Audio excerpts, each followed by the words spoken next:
আসসালামু আলাইকুম, welcome back to my channel. আগেকার দিনে মেহমানদারিতে কিংবা বিকালের নাস্তায় থাকতো হরেক রকমের পিঠা। তখন বিদেশি নাস্তার আয়োজন তো এতটা ছিল না, তাই অবসরে গৃহকর্তীরা হরেক রকম পিঠা বানিয়ে সংরক্ষণ করে রাখতো মেহমান আপ্যায়নের জন্য। আজকে তেমন একটা পিঠার রেসিপি নিয়ে হাজির হয়েছি। নোয়াখালীতে এই পিঠাটাকে ডিমের পিঠা বা ডিমের কেক বলা হয়। এটাকে অনেক দিন পর্যন্ত সংরক্ষণ করে রাখা যায়। চলুন তাহলে শুরু করা যাক। সেই জন্য একটা পাত্রে আমি বড় সাইজের 3টা ডিম নিয়ে নিয়েছি। এই পিঠার কাই তৈরিতে কোনোভাবে বাড়তি কোনো দুধ বা পানি ব্যবহার করা হয় না, তাই এখানে ডিম দিয়েই যতটুকু আটা হওয়ার সেটা হবে। তো আপনাদের ডিমগুলো যদি ছোট সাইজের হয় তাহলে আপনারা 4টা ডিম নিতে পারেন। 1/3 কাপ অর্থাৎ 1 কাপের 3 ভাগের 1 ভাগ চিনি নিয়েছি। স্বাদমতো লবণ দিয়ে দিচ্ছি। চিনি এবং লবণের পরিমাণটা আপনারা আপনাদের স্বাদ অনুযায়ী বাড়িয়ে কমিয়ে নিতে পারেন। আমি এখানে যে পরিমাণ চিনি ব্যবহার করেছি তাতে হালকা একটা মিষ্টি থাকে। এটাকে এখন খুব ভালো মতো ফেটিয়ে নিতে হবে। আপনারা চাইলে হাত দিয়ে কাজটা করে নিতে পারেন। আমি একটা হুইস্ক ব্যবহার করছি, তাতে একটু সহজ হয় কাজটা করা এবং সময়টা কম লাগে। এটাকে কন্টিনিউ নেড়ে চেড়ে একদম ফেটিয়ে নিতে হবে, চিনিটা একদম গলে যাওয়া পর্যন্ত। এভাবে হাত দিয়ে দেখবেন চিনির দানা যদি হাতে না লাগে তাহলে বুঝতে হবে আমাদের পরবর্তী কাজের জন্য এটা রেডি হয়ে গেছে। এখন আমি এটার মধ্যে 2 কাপ পরিমাণ চালের গুঁড়া এবং 1 কাপের 3 ভাগের 1 ভাগ অর্থাৎ 1/3 কাপ পরিমাণ ময়দা ব্যবহার করব। কিন্তু সেই সব কিছুই আমি ব্যবহার করব অল্প অল্প করে। তাই আমি এখানে আধা কাপ পরিমাণ চালের গুঁড়ি প্রথমে নিয়েছি এবং অল্প অল্প করে ব্যবহার করছি। এখানে ময়দা এবং চালের গুঁড়ির পরিমাণটা অনেক সময় ডিমের সাইজের উপরে নির্ভর করে কম বা বেশি লাগতে পারে, সেই জন্য আমাদেরকে অল্প অল্প করে এখানে ব্যবহার করতে হবে। আমি প্রথমে আধা কাপ দিয়েছি, এখন আরও আধা কাপ নিচ্ছি। আমি এখানে বলে দিচ্ছি আপনাদেরকে সর্বমোট পরিমাণটা। আমার 2 কাপ পরিমাণ চালের গুঁড়া লেগেছে এবং 1/3 কাপ পরিমাণ ময়দা লেগেছে। চালের গুঁড়া যেই পরিমাণ ব্যবহার করতে হবে তার সাথে সামান্য পরিমাণে আমাদেরকে ময়দা দিতে হবে। পরিমাণটা তো আমি আপনাদেরকে বলেই দিয়েছি, তাতে এটা কিছুটা বাইন্ডিং হতে সুবিধা হবে। শুধুমাত্র চালের গুঁড়া দিয়ে যদি কাইটা করা হয় তাহলে কিন্তু সেক্ষেত্রে আর আটা দিয়ে খুব সুন্দর করে আপনারা রুটি বানাতে পারবেন না। তো একটুখানি ময়দা আমাদেরকে অবশ্যই ব্যবহার করতে হবে। আর পরিমাণটা তো রেশিওটা তো আমি আপনাদেরকে বলেই দিলাম। 2 কাপ চালের গুঁড়ার সাথে 1/3 কাপ অর্থাৎ 1 কাপের 3 ভাগের 1 ভাগ ময়দা ব্যবহার করতে হবে। একটা পর্যায়ে আপনারা দেখবেন যে এটা আস্তে আস্তে একটা ডোয়ের মতো হয়ে এসেছে। ঠিক সেই পর্যায়ে আপনাদেরকে চালের গুঁড়া এবং ময়দা দেওয়া বন্ধ করে দিতে হবে। এটা খুব সফট একটা ডো হবে। এটাকে যখন একটা ডোয়ের মতো হয়ে যাবে তখন ঠিক এইভাবে এটাকে ঢাকনা দিয়ে রেখে দিতে হবে আধা ঘন্টার জন্য। আধা ঘন্টা পর এই ডোটা কিছুটা সফট হয়ে যাবে। এখন আমি এটা থেকে কিছুটা অংশ লেচি করে নিচ্ছি। আপনারা চাইলে পুরোটা একসাথে বানিয়ে নিতে পারেন, কিন্তু আমি ছোট ছোট করে রুটি বানাবো।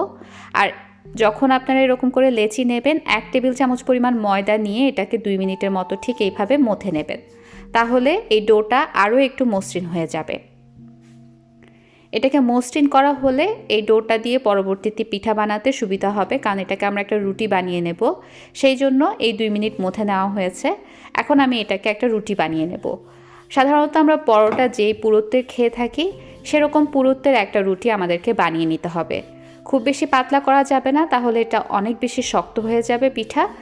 সেই ক্ষেত্রে আপনাদেরকে আবারও আমি বলে দিচ্ছি যে রুটির পুরুত্বটা হতে হবে পরোটার মতো, অর্থাৎ আধা ইঞ্চির মতো পুরুত্বটা রাখতে হবে।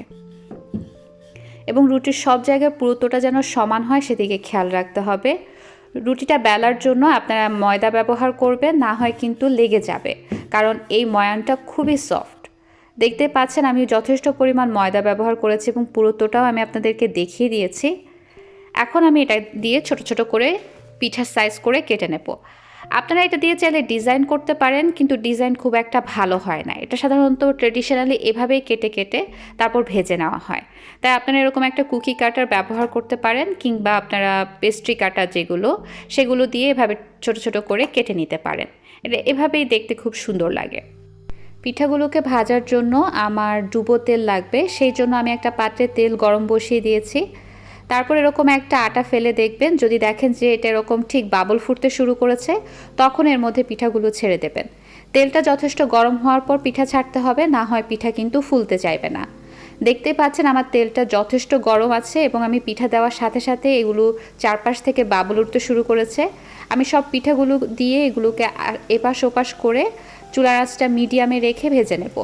চুলার আঁচটা একদম হাইতে দিয়ে ভাজলে অনেক সময় সাথে সাথে কালার চলে আসে, কিন্তু নামিয়ে নেওয়ার পর সেটা নেতিয়ে যায়।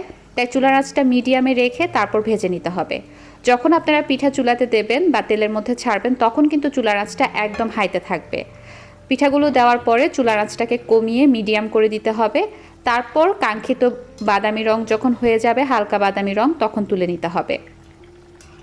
যেহেতু আমরা শুধুমাত্র ডিম দিয়ে এই পিঠার কাইটা করেছি, তাই খুব অল্প সময়ের মধ্যে কালার চলে আসবে। তাই আপনারা চুলার আঁচের দিকে অবশ্যই খুব ভালো মতন লক্ষ্য করবেন। কোনোভাবে এটাকে পুরো হাই হিটে ভাজতে যাবেন না, তাহলে কালার চলে আসবে এবং পিঠা কাঁচা থেকে যাবে। আমার সবগুলো পিঠাই বানানো হয়ে গেছে এবং প্রত্যেকটা পিঠাই এরকম পারফেক্টলি ফুলেছে। এবং এটা কতটা ক্রিস্পি হয় এটা আপনারা শুরুতে শব্দ শুনেই তো বুঝেছেন। এটা কি হয়, উপরের সাইডটা ক্রিস্পি থাকে এবং ভেতরটা এরকম ঠিক সফট থাকে। এটাকে আপনারা সংরক্ষণ করতে পারবেন। কিছুটা ঠান্ডা হয়ে আসার পরে একটা এয়ারটাইট কন্টেনারে ভরে প্রায় 2 মাসের মতো এটাকে রেখে খেতে পারবেন। এর চেয়েও বেশিও রাখা যায়, কিন্তু আমি আপনাদেরকে একটু কমিয়ে বললাম। এতদিন পর্যন্ত কিন্তু পিঠাটা থাকবে না, সবাই খেয়ে শেষ করে ফেলবে। এই ছিল আমার আজকের আয়োজন। আমি চেষ্টা করেছি আপনাদের সামনে সব টিপসগুলো জানিয়ে দিতে। আশা করছি আমার এই রেসিপিটা আপনাদের কাছে ভালো লেগেছে। যদি ভালো লেগে থাকে অবশ্যই বাসায় তৈরি করবেন। যদি বাসায় তৈরি করে থাকেন আমার সাথে সেই ছবি শেয়ার করতে পারেন আমার ফেসবুক গ্রুপে, যার লিঙ্ক আমি ডেসক্রিপশন বক্সে দিয়ে দেবো। আজকের মতো এ পর্যন্তই। আবারও কথা হবে ভিন্ন কোনো রেসিপি নিয়ে। ততদিন পর্যন্ত আল্লাহ আপনাদের সবাইকে সহি সালামতে রাখুন। আমার এবং আমার পরিবারের জন্য দোয়া করবেন। আমার ভিডিওটি শেষ পর্যন্ত দেখার জন্য অসংখ্য অসংখ্য ধন্যবাদ। আর হ্যাঁ, এরকম আরও অনেক রেসিপি পেতে আমার চ্যানেলটা সাবস্ক্রাইব করবেন এবং যদি কোনো প্রশ্ন থাকে বা কোনো রেসিপি রিকোয়েস্ট থেকে থাকে অবশ্যই কমেন্ট বক্সে জানাবেন। আমি চেষ্টা করব আপনাদের সামনে সেই রেসিপিটা সহজভাবে তুলে ধরার। আল্লাহ হাফেজ। কিপ ওয়াচিং ভোজন বিলাস বাই আলাইসা।